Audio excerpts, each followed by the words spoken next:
న్యాయదేవత రూపం మహిళదే అయినప్పటికీ న్యాయ వ్యవస్థలో మహిళల భాగస్వామ్యం ఇంకా తక్కువగానే ఉందని మంత్రి సీతక్క అన్నారు. హైదరాబాద్ ఖైరతాబాద్లో మోక్షగుండం విశ్వేశ్వరయ్య భవన్లో నిర్వహించిన మహిళా న్యాయవాదుల సదస్సులో మంత్రి పాల్గొని మాట్లాడారు. తాను కూడా నల్లకోటు ధరించి న్యాయవాదిగా పనిచేసి కష్టాలు అధిగమించారని తెలిపారు. మైండ్ సెట్లోనే అది వస్తుంది.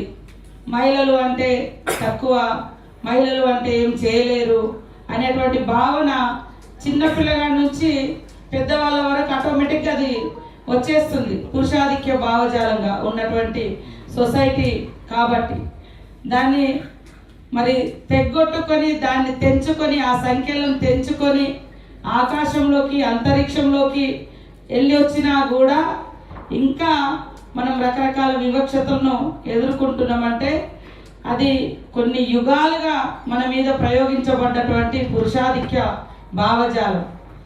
ఆ భావజాలం ఎప్పుడైతే తుడిచిపెట్టబడుతుందో అప్పుడు నిజంగా మహిళలందరూ ఇంకా అన్ని రంగాలలో స్వేచ్ఛగా ఉంటారు, సమానత్వాన్ని సాధించగలుగుతారు అనేది